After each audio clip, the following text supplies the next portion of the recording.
নমস্কার, MN family থেকে আমি মানসী। আজকে নিয়ে চলে এসেছি আবার একটি নতুন ভিডিও। তবে আজকে বানাবো চিকেন ফিঙ্গার। এটা আমি নিজের মতো করেই বানিয়েছি, আর এটা খেতেও কিন্তু দুর্দান্ত হয়েছিল। আর এটা বানানো খুব সহজ, খুব একটা বেশি জিনিস লাগে না, ঘরের সব উপকরণ দিয়েই তৈরি হয়ে যায়। আর ডেকোরেশনটা আপনি নিজের মতো করেই সাজাতে পারবেন। এর জন্য আমি এখানে কিছু চিকেনকে এইরকম লম্বা লম্বা আঙুলের মতো করে কেটে নিয়েছিলাম, আর কেটে বেশ ভালো করে ধুয়ে একটু লেবুর রস মাখিয়ে রেখে দিয়েছিলাম। আর এতে দেব কিছু বাটা মশলা। বাটা মশলার মধ্যে ছিল এর মধ্যে আদা, গোলমরিচ আর ছিল রসুন, এটুকুই ছিল, আর কিছু ছিল না। আর দিলাম অল্প করে একটু গরম মশলা গুঁড়ো। এবার এটাকে ম্যারিনেট করে বেশ কিছুক্ষণ রেখে দেবো। ও, লবণ দিয়েছিলাম, লবণ ছাড়া তো কোনো রান্নাই হয় না। আর লবণটাও দিয়েছিলাম, দিয়ে ওটাকে বেশ কিছুক্ষণ ম্যারিনেট করে রেখে দিয়েছিলাম। রেখে দেওয়ার পর এবার একটা বাটিতে লবণ দিয়ে অল্প করে লবণ দিয়েছিলাম, একটা ডিম ফেটিয়ে নিয়েছি। আর নিয়েছিলাম একটা কর্নফ্লাওয়ার, আর এটা হচ্ছে কর্নফ্লেক্স, আর একটা নিয়েছিলাম কর্নফ্লাওয়ার।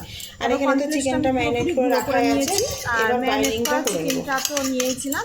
এবার ডিমটাকে বেশ ভালো করে মানে গুলিয়ে নিব, লবণটা যাতে একবারে পুরোটাই মিশে যায়।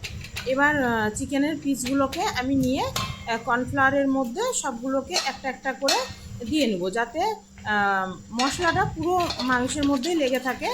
মশলাটা ডিমে দিয়ে তাহলে দেখেছি স্বাদটাও বেশ ভালো থাকে। এবার ওটাকে তুলে ডিমের গোলায় দিয়ে এবার দিব ওই গুঁড়ো করে রাখা যে কর্নফ্লেক্সটা ছিল সেটার মধ্যে।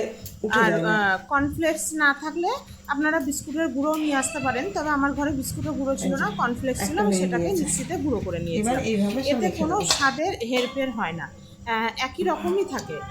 আর এই যে একটা একটা করে আমি সবগুলোই করে নিয়েছিলাম। তবে এটা যে করে সঙ্গে সঙ্গে ভাজতে হবে সেরকম কোনো ব্যাপার নেই, আপনি করে রেখে দিতে পারেন। রেখে দিয়ে আপনি ইচ্ছা মতো আপনার সময় মতো আপনি ভাজতে পারেন। তাতে আপনি যদি করে রেখে ডিপ ফ্রিজেও আপনি রেখে দেন, আপনি সেটাও 2-3 দিন স্টোর করে রাখতে পারেন। এবার ফ্রাই প্যানে আমি বেশ কিছুটা সাদা তেল দিব, তবে এটা ডুবো তেলে ভাজতে হবে, সেই মতোই আমি তেল দিয়ে দিয়েছি। আর কেউ যদি এয়ার ফ্রায়ারে করতে পারেন সেটাও করে নিতে পারেন, তবে আমি আজকে ডুবো তেলেই ভেজেছি। এবার এইগুলোতে বেশ মানে খুবই তেলটা যে তাতিয়ে নিয়েছি তা না, খুব বেশি তাতিয়ে নিলে কি হবে, উপরটা পুড়ে যাবে আর ভেতরটা সেদ্ধ হবে না। যার জন্য হালকাভাবে তেলটা তাতিয়ে নিয়ে এবার তার মধ্যে একটা একটা করে সব দিয়ে দিলাম। দিয়ে এবার উল্টিয়ে নিব, আর খুব বেশি দেবো না যাতে উল্টানো না যায়। এবার এই যে এক পিঠ হালকাভাবে হোক, তখন একটু উল্টিয়ে নিয়ে গ্যাসটাকে সিমে দিয়ে দেবো, যাতে ভেতর থেকেও জিনিসটা হয় সুন্দরভাবে, আর মানে কিচমি ভাবটাও থাকে। আর খুব জোরে দিয়ে দিলে এটা পুড়ে যাওয়ার ভয় থাকবে, যার জন্য আমি খুব হালকা আছে এটা করব, খুব বেশি জোরে আঁচ দেবো না। এবার একটু করে উল্টিয়ে দিই, তাহলে বেশ হালকা হালকা করে হবে, খুব যে লাল করবো না, যার জন্য গ্যাসটা কমিয়ে দিয়ে ভাজছি। তাহলে ভেতরটাও সেদ্ধ হবে আর উপরটাও বেশ হালকা মচমচে থাকবে।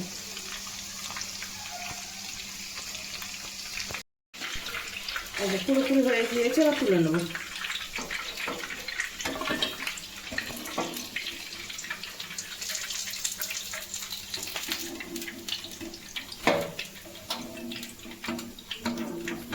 বাকিগুলো সব ছেড়ে দেবো।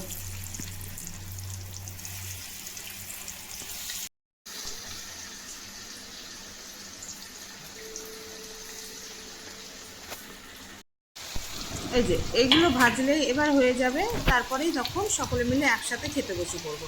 তবে এইসব জিনিস যখন সবাই একসাথে থাকি তখনই খেতে ভালো লাগে। তা আজকে বাড়িতে সবাই আছে, যার জন্য আমরা ডিনারে এটাই করেছিলাম আর এটাই খেয়েছিলাম, আর কিছু করিনি। আর খেতেও কিন্তু দুর্দান্ত হয়েছিল। এবার উপর থেকে অল্প করে একটু বিট লবণ আর চাট মশলা ছিটিয়ে দিলে পুরোপুরি আমাদের রেডি হয়ে যাবে ক্রিসপি চিকেন ফিঙ্গার। তবে খেতে কিন্তু দুর্দান্ত হয়েছিল, খুব সহজেই হয়ে গেল, বাড়িতে একবার করে দেখতে পারেন। এর স্বাদ কিন্তু দোকানের থেকে কোনো অংশে কম নয়। আর যে কোনো জিনিস দোকান থেকে তো কিনে খাওয়া যেতেই পারে, তবে আমরা দোকান থেকে খুব খাবার কিনে কম খাই, আমরা বেশিরভাগটাই ভাবি একটু বাড়িতে বানিয়ে খাবো, সেই মতোই বানিয়েছিলাম।